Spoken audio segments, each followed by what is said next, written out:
Today, we're going to be installing the EVBASE LED streamer kit on our Tesla Model Y. I've always been a Tesla fan, but there are some design elements from other vehicles that I wish Tesla would incorporate into their designs, including the ambient lighting that you see in Mercedes-Benz vehicles or even Hyundai vehicles. Apparently, Tesla in China understands this and even offers ambient lighting on both the Tesla Model 3 Highland and the updated Model Y in China, yet somehow it doesn't offer ambient lighting on any Model 3 or Model Y in the US, at least not yet. With the EV-based LED streamer kit, you can easily add ambient lighting to your own Model Y or Model 3. The kit is non-destructive as it does not involve splicing into wires or permanently modifying your Tesla in any way. And most importantly, you can completely remove the kit if necessary.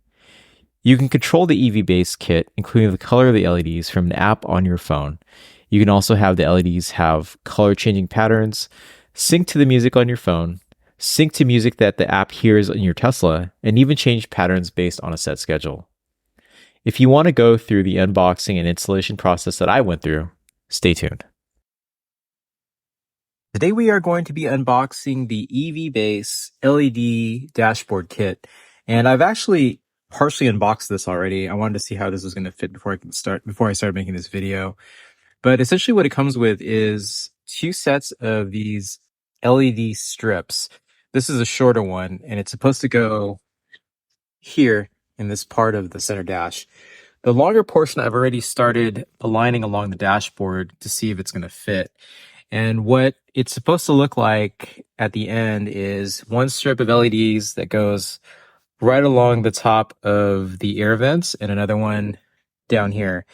And the power is supposed to be drawn from a USB-A port located in the glove box.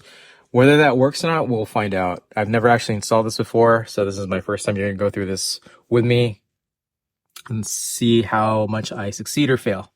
So let's start with this part of the kit. Again, this is the longer LED light strip, and essentially what this is taking advantage of is a slight space between this part of the dashboard and this air vent assembly. Essentially there's a little gap between those two pieces, and when you lift it up using a pry tool, it provides just enough space to slide this in.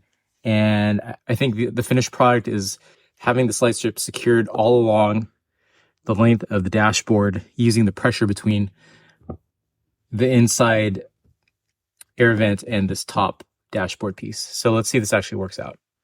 All right, so I'm not done with the installation yet, but I turned on the power so I can actually get a better visibility of the alignment. And it's going along okay, but it's also taking longer than expected. Trying to pull this part up with your hand while tucking in the LED bar isn't, I guess, the most natural feeling. So, and especially when you get behind the display here, it's a little bit harder to work with. All right, so I've finally installed the entire light strip along the length of the dashboard, and you can see when you're sitting in the passenger driver's seat, it's just a faint reflection off of this silverish gray piece right here. But if you look from this angle, you can see the actual LED light strip. I kind of prefer this because it's not so intense, like the LED is not shining directly in your face, but it provides just enough reflection to show the light itself on the plastic. So the way that I've wired this is you can see that the end of the LED light strip has a wire, and I'm running it just above this plastic piece right here, and then into the side area here. And you can tell that I've removed this plastic piece here, concealing the wire in this compartment here. And I'm running the wire into the glove box, and it's using this USB splitter that came with the kit. So the USB splitter allows us to continue to use this port for Sentry mode, but now you have 3 additional USB ports, one of which is occupied by a cable that runs to the control box of the light kit. And I'm not super thrilled about the way this is being managed. Like, all this wiring in the glove box isn't ideal, so I've got to figure out how to manage that in the future. But as of right now, well, I guess before I close this, I'll show you that this center bar here also has wire running from here and then underneath the glove box door, and then just hanging in on the side here. And then when you close it, it mostly conceals the wire. I mean, you still have a little bit of the wire sticking out here, but we can tuck that away. So yeah, it's mostly installed, but it's also kind of a work in progress. I have to figure out how to conceal these wires better and to conceal the control box more permanently. I think one of the ways to do that is to probably remove the underfloor panel here and probably conceal everything that way. But yeah, we'll see how that works. All right, so I think I know how I'm going to conceal this extra wire. So I've disconnected the wire from the power source in the glove box. I'm going to remove this panel right here. Just snaps right out. It's got some clips right here. And I don't know if you can see this, but there's a little pass through right here. And what that does is it leads to an area underneath the glove box. So I've removed this panel right here just to get more access to it. It's just held together with 4 of these clips that are easily replaceable. But essentially, I'm going to try to pass this wire into this little crevices right here. And I'm hoping that I can actually tuck the control box back there as well. Let's see if that works. All right, so I have some initial success right now. I'm going to see if I can pull the rest of the wire through. All right, looks like I have some success. So again, power cable running all the way through the side compartment here.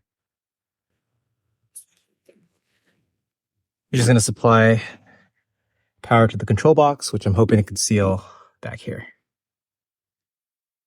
All right, so I plugged in the power source into the control box, which is back over here. And then now I have the 2 connectors to the actual LED strips that I'm going to plug back in.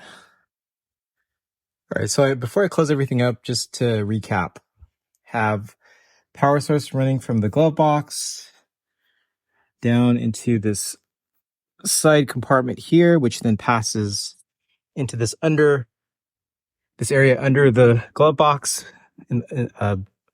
above this panel, which I'll secure shortly. This is the control box. It's going to be in this compartment, and the control box is plugged into both of the light bars this way. So this one and this one. And so I'm going to try to bundle these wires together to make it a neat install. All right, so I was able to secure the under glove box panel with no problem. Just secured it with the same grommets and clips that it came with. It's time to reinstall the side panels here. All right, so I got that side panel in, and now it's time to put in this last panel.